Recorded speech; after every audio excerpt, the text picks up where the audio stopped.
Welcome to Talent Experience Live, your weekly look at all of the hot topics in HR. People are 28% more productive when they use vacation time. Involving themselves very deeply in diversity and inclusion efforts. Ramping up college recruiting and career fairs. Artificial intelligence helped automate certain tasks. 50% more applications. How do you make your company culture still stand out? What does that look like in this new virtual world?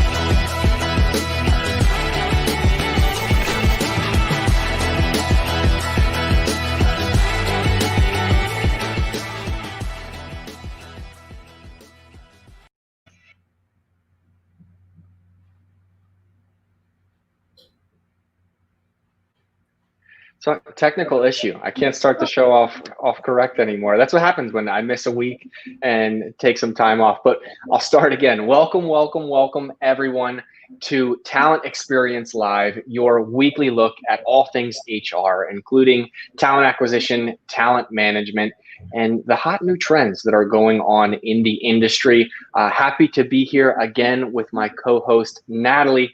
Natalie, however, before we get started, there's been something that's been on my mind quite a bit, and it has to do with Phenom's overall purpose, which is to help 1 billion people find the right job. And during this times of uncertainty with a pandemic and with everything else that's going on in the world, it's just to help people. And me being the sports fan that I am, I would be remiss not to say that I admire all of the professional athletes standing up for what they believe in. I think that everyone should stand up for what they believe in. So I will get off my soapbox with that. However, today I know we are talking about a topic surrounding the pandemic, Natalie, and it has to do with our HR playbook. So what exactly does that mean, and what does it entail today?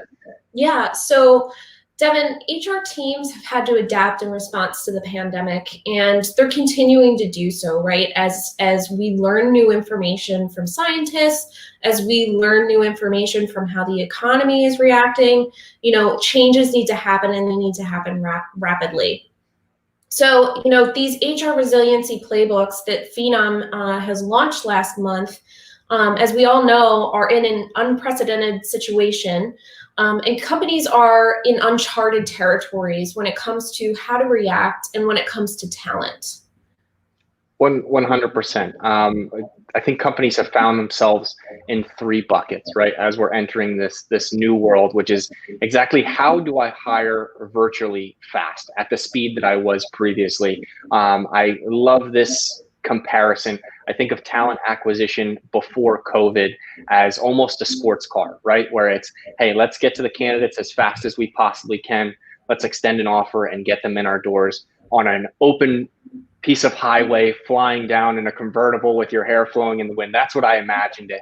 And then COVID entered the scene, and that open stretch of highway really turned into a rocky terrain where your sports car was no longer good.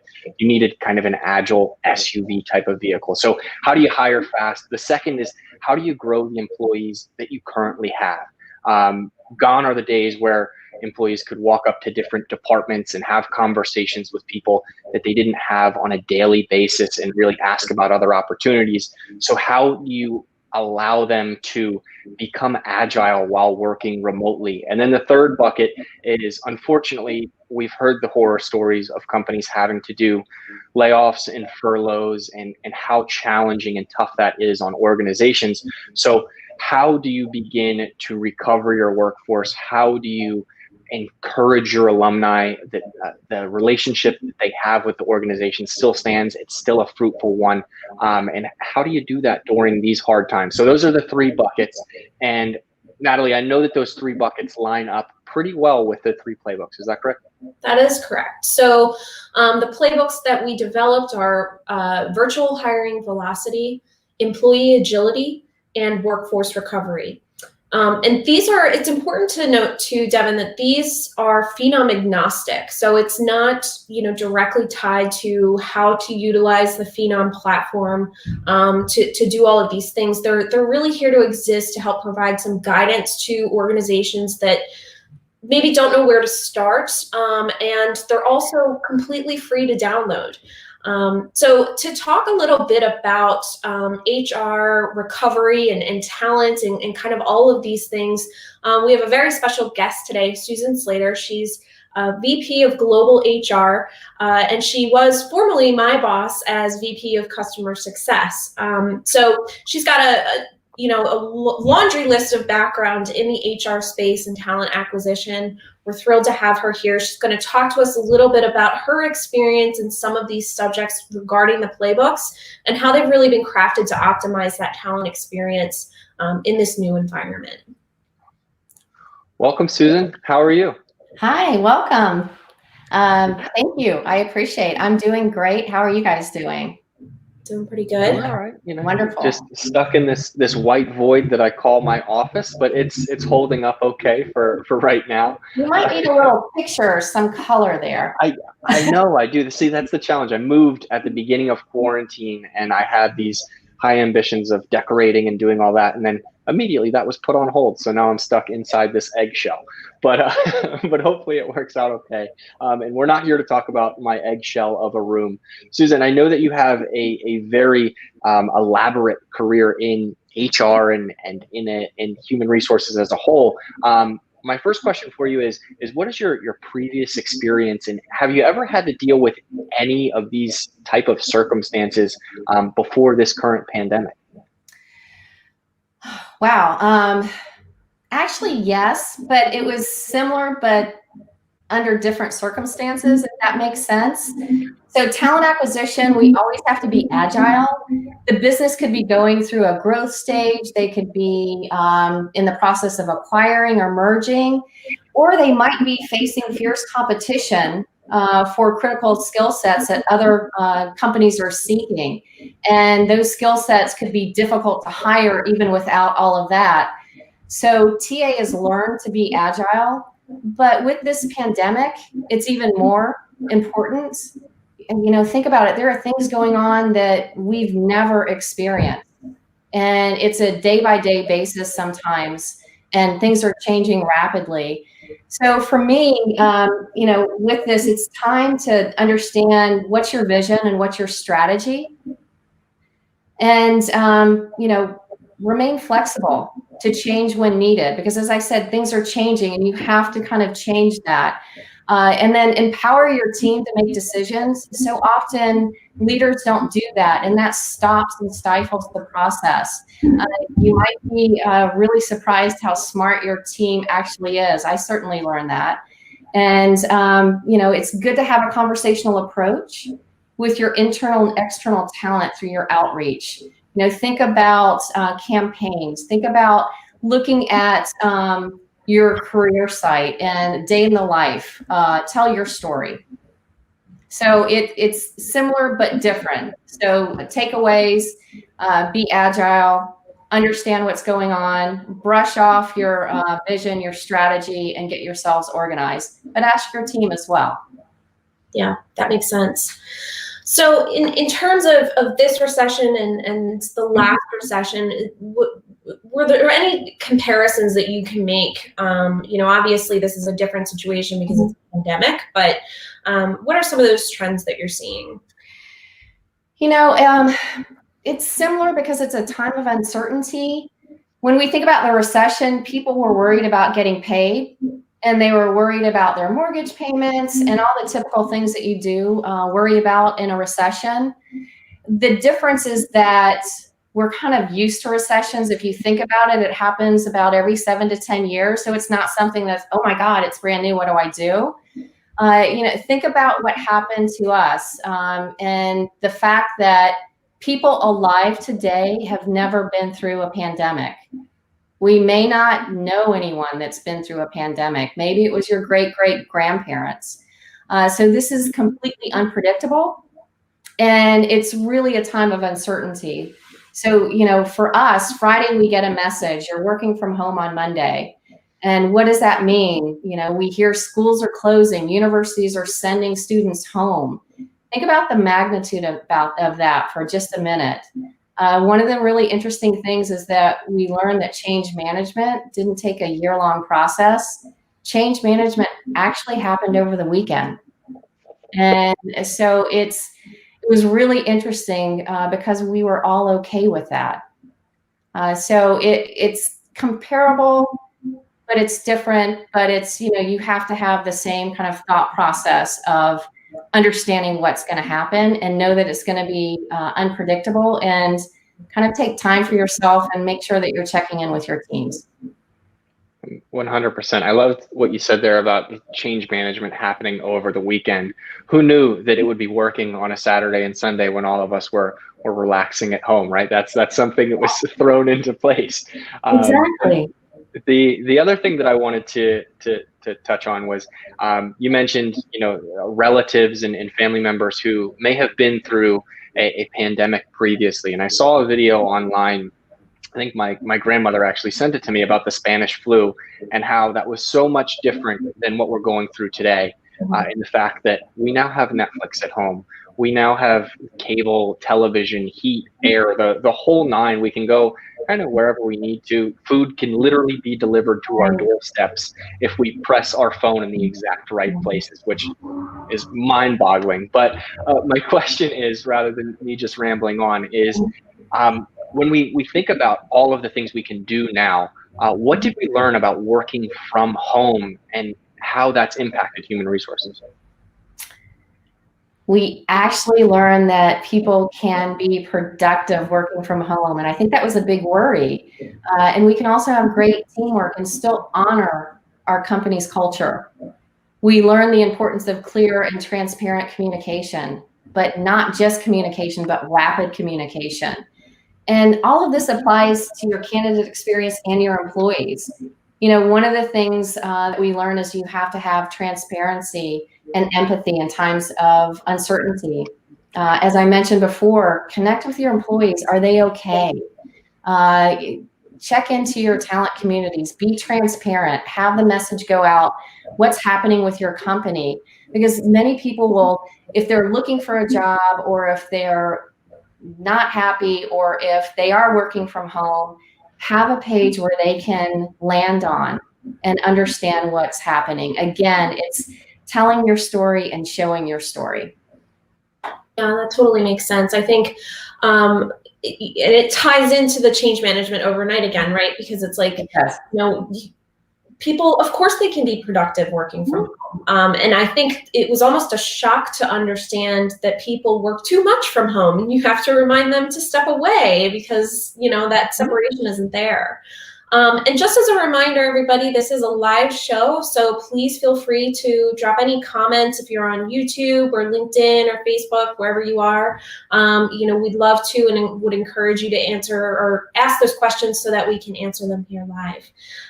So, to continue that line of thought, when we're thinking about ramping up virtual hiring, and we're thinking about the ways that we can recommend best practices for virtual hiring for other companies, what are the most important things to consider there?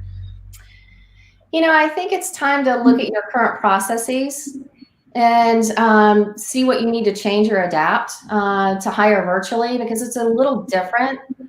Identify the change management for your hiring managers. They might have a difficult time with, how are we going to do this? How are we actually going to interview? What's going to happen? And that's where you can get your buddies, your HR business partners to help with that change management. And then make sure that your recruiters understand what's going to be different. This is how we did it. This is how we're going to do it. And it's just a change in that we're using technology. And it's so interesting because, sometimes it's, how do you use Zoom? And how do you, can you hear me? Can you hear me now? And all of the funny YouTube videos that you get on this. I mean, it's true. If you think about it early on, it was like, can you hear me? Can you see me? Is everything okay? But it's just really making sure that your internal team knows what to expect. And because this is really important for candidate experience. If you're not showing up in the right way, if your process isn't easy, if you haven't stated and had that conversation with the candidate that here's what we're going to do, it's going to be a Zoom meeting, and just walk through the steps. It really helps that way. And then the other thing I think is encourage your teams to take quick action. And this is especially true for hiring managers. Hiring managers, sometimes they get busy, they have a day job. But right now you have to make sure that they're moving quickly. And then think about, in some industries, we know that the supply for talent surpasses the demand. And this doesn't really happen. The last time that I remember, it was Y2K. And that was an interesting time. So it's identify your goals, create your vision. And, thinking about your goals for hiring virtually, is it still time to fill? Are you still looking for diversity? What does your slate look like? Do you have a diverse slate? And just kind of brush that off. And then making sure that you're empowering your teams with the right tools. And again, we have to get feedback. We have to keep iterating on our plan. We have to share our learnings. And it's really good because it's a new process. How did the experience feel with a candidate? Ask them, get your feedback. What can we do differently?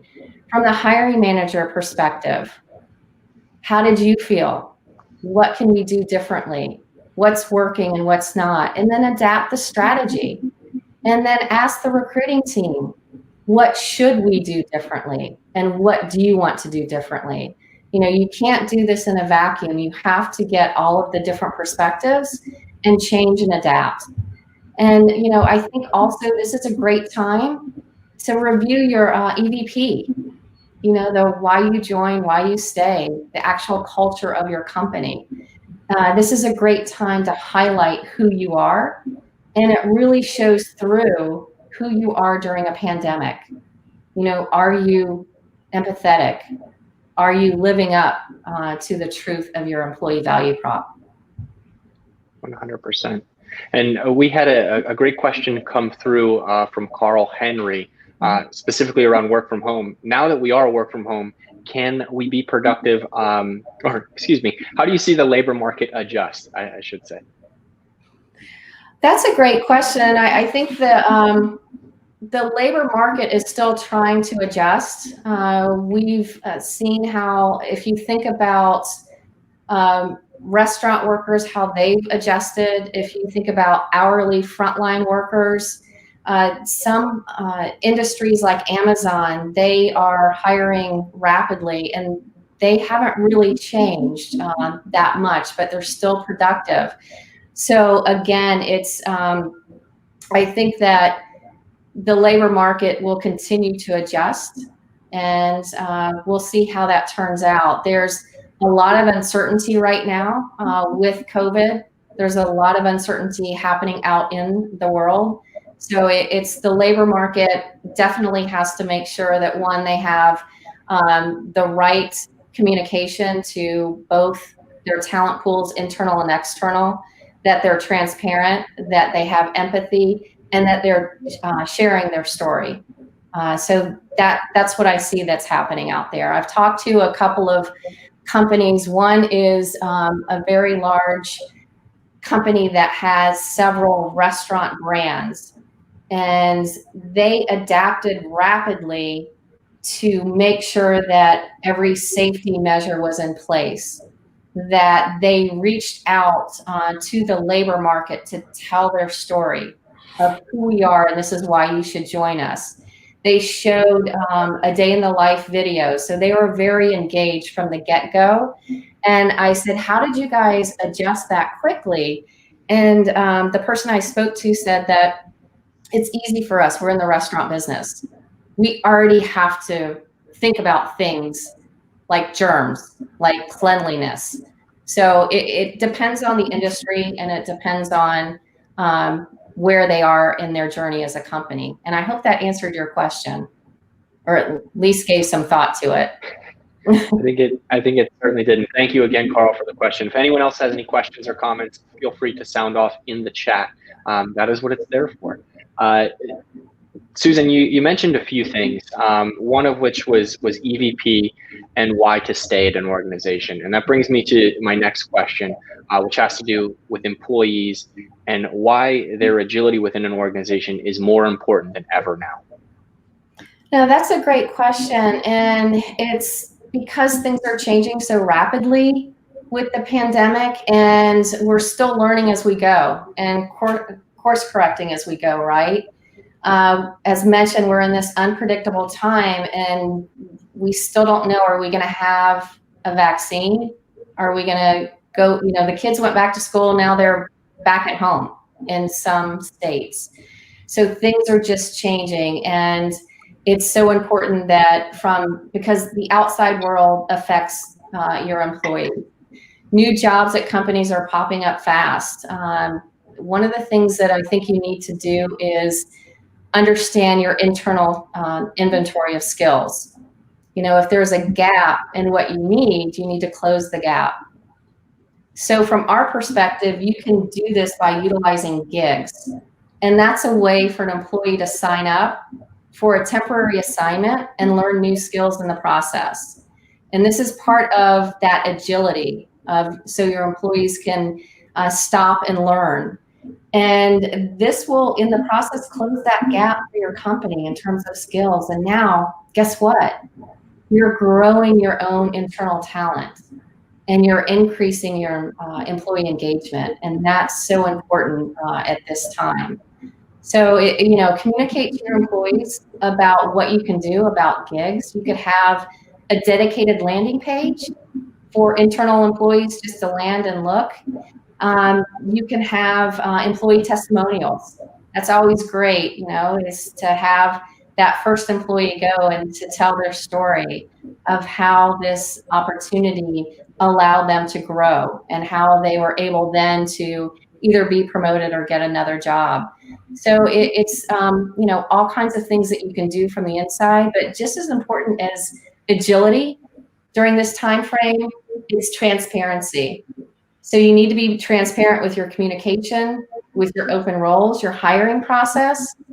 And again, as mentioned, always ask questions. Are we doing this okay? Is the approach working for you? What can we do to adapt? So again, it's that adapting to make sure that you're doing the right thing for your employees.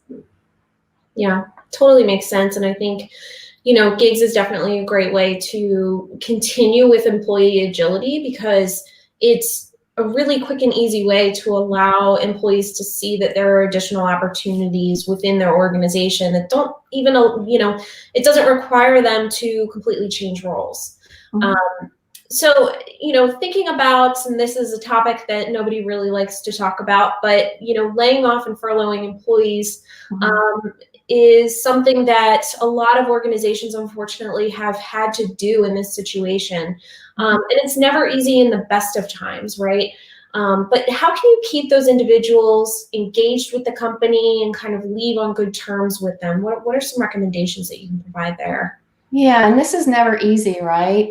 But what the pandemic has taught us is that stuff happens, and it doesn't mean you're a bad person or a bad company. So in these circumstances, you need to handle this with grace, compassion, and transparency. I think you guys are starting to hear a trend, but it's important to let employees know, if this was business as usual, then they would have a home.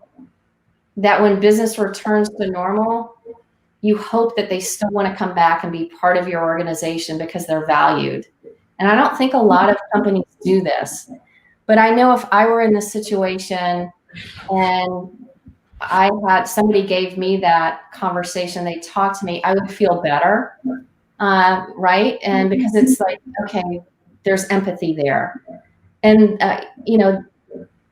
this is different from typical layoffs, if you think about this, because often when we lay off, it's in a recession and we don't see those employees coming back. We're basically sometimes cutting the bottom 10. I hate to say that. Or we're trying to figure out what we can do or how we can do more for less. And so in this pandemic, we're actually laying people off because there's no work for them. It's a very different feeling, and it's walk in their shoes, understand how they feel. And part of this, to make them even feel better, it's engagement. It's keep them engaged with the company by creating and building an alumni community. Send them updates. Be transparent. What you want to do is make them still feel like they're part of the company, because they really are, because they, this is unfortunate. This just happened. When jobs start coming back, let them know. Let them be the first to know. It's just, again, keep them informed, empathy. We have to think about this differently, because this is not a normal time, and we have to rise to the occasion. We have to keep people engaged and engaged with empathy. And when I think about, Natalie, you started talking about the playbooks and why they were created. And, I started to think about the playbooks and started to think about Phenom. And to me, we created these playbooks from our perspective, right? We help 1 billion people find the right job, and we're an experience platform. And what we try to do is connect ideas, data, and customer success stories with that perspective. And I think people who are reading these playbooks, they need to read thinking of that Phenom understands the data, that we understand candidate and employee experience, and that we have a perspective that will help people during a difficult time. And actually, I think these will work if we ever get back to a normal time, because these playbooks, they're really a blueprint for how to set yourself up for success. And, when I was looking at it, I was thinking, wow, I wish I had this about 15 years ago. And because it really is, here is how you do it. All you have to do is drop in your relevant information of your company, and they're going to help you now and in the future. Yeah, I certainly think that these playbooks will have a long life after the pandemic, because they are just rules to live by, right? No matter if we're in a pandemic, it's still going to be important to treat employees with the highest level of dignity, no matter what time it is. One recurring theme that you had mentioned, Susan, that I wanted to stress is, Phenom it's an experience platform. And we are constantly kind of thrown with this idea of experience being a digital only sort of thing, right? Where whether it's Netflix, it's Spotify, it's e-commerce, Amazon. You mentioned showing compassion so many times, and really, getting feedback from candidates and employees. And I think that that's also so important, is being transparent and really opening up those feedback loops. And I don't want to put words in your mouth, but that's equally as important as any technology that you have, right? You can have the world's best system in the world, but if you don't treat your candidates, employees, and even, furloughed or laid off employees with the respect and dignity that they need, it's unfortunately going to fall short. I do have a couple comments here. Natalie, do you want to grab one of these real quick? Yeah, so I'm looking at Maha's comment here. With the high concern of sickness through interaction, do you think a change of the type of candidate skills and experiences is required? So is it better to acquire new profile or train existing people on the new way to do things? Okay, so do you think a change of the type of candidate skills and experience is required? It depends on what you're hiring for and what the role is. To me, it's always better to look internal first, to see what skill sets you have and then build upon that. And when you're going external, I always like to bring up the employee referral program. It's your best hiring their best. And so it's not only looking internally, building your internal skill sets and train them, but also bringing in a known commodity that will fit with the culture, that has a friend at work. And, there are stats out there that show that employee referrals will stay longer because they do have a friend, and because they can ask that friend, okay, give me the skinny on this company, and they get the skinny. Mm-hmm. And they join because your friend is transparent. So back to what I was saying, if companies can just be transparent, Maybe not as transparent as your buddy, but that transparency. So I think it's a little of both. Yeah, I think too that it's going to be more universally required. So I don't think it would be a skill set that you would necessarily always be looking for. I think it's up to companies from a higher level to say, like when Phenom thought, okay, we're going to return to the office, those of us who volunteered had to go through safety training, right? So we sat through, and Kessa, our director of HR, kind of took us through her certification process, and then trained all of us on the things that we needed to be aware of. So I think it's more adjusting through the organization at the organization level too. Mm-hmm. And Carl had another question, Susan, that I wanted to shoot over your way. The one that I found most interesting of this is with the kind of work from home environment and the new normal, do we see more people kind of escaping current climates, including smaller cities, to work remotely in potentially more affordable areas or something along those lines? That's a great question. And I think that is happening a little bit. I've read a couple of articles where people are looking to get to smaller communities. They're tired of the big cities. So they are looking to change. And so I think that if you think about New York City, there's a huge exodus of people going to smaller communities, and that will have impacts on a city like New York. But it's too soon to really understand if this is going to be an ongoing trend, or if this is just as kind of a spur of the moment decision. At least in my eyes, I'm not. No, I certainly agree. I know I love the city. I live in Philly. I'm not leaving anytime soon just because I do love it, but I certainly understand the sentiment of individuals in New York, living in such high cost areas, potentially moving from there. Last question that I saw just came in. Do you foresee HR tech to continue to play such a huge role as it does now, or do you think will it taper off once we can interact in person in a safe manner? Great question. I think HR tech will still play a huge role as it does now. And it might be interesting too that some companies have already decided that employees can always be remote because they're seeing that they can get savings. Think about the cost of a facility or office space.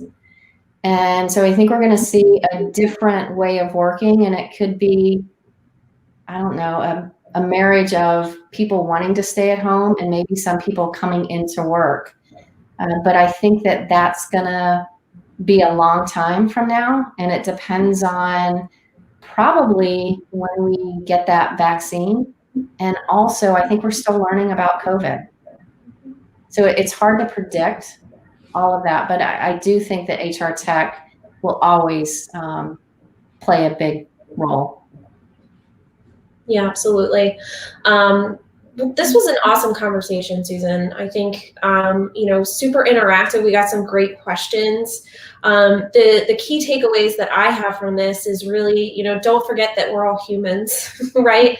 So have empathy, be transparent, continue to communicate, and really, if you're looking for the ability to evolve in a quick-paced environment where it's changing all the time, it's transparency and over-communication is really key. Mm-hmm. Any other parting thoughts that you have for everybody before we sign off? I think take it day by day. We're learning. It's one of those things that just learn as we go, and try and have some fun if you can. Figure out what makes you happy and grab onto that. Yeah, absolutely. 100%. Well, thank you so much for joining us and taking up part of your busy day. We wish you the best, and hopefully we'll have you on again soon when things are a little bit more of an uplifting topic and they don't surround a pandemic. I know we all can't wait for that day. Awesome, Matt. That was spectacular. I think that was great, and I loved the questions and kind of how we asked them, you know, and how they pertain to the playbooks, right? So if anyone is interested in any of the playbooks, they can be found at phenom.com/playbooks. Definitely check those out. Hiring velocity, employee agility, and workforce recovery. Awesome assets, and like Natalie said, they are not Phenom hit you over the head with any information there. They are Phenom agnostic, so definitely take a look at that. Nat, one thing that I did want to add in before we hop off was I had the benefit of being on a webinar last Tuesday with Shalia Gray and Tony Prudente around diversity and inclusion. And I know that is a huge topic right now. So if that's something that is on your mind or something that you'd like to learn more about, definitely check that out as well. You can find that on the resource tab at phenom.com. But Nat, I just kind of rambled on there for a moment. Any parting shots? Anything else you'd like to say? I don't think so. It's good to be back after we were both out. So looking forward to getting back into the groove over the next few weeks. And please don't forget to follow us on all social channels. And you know, next Thursday we will be here. Please comment away. We love hearing from you guys, and that's really what makes the show great. So thanks again, everybody. Yeah, awesome. Thank you.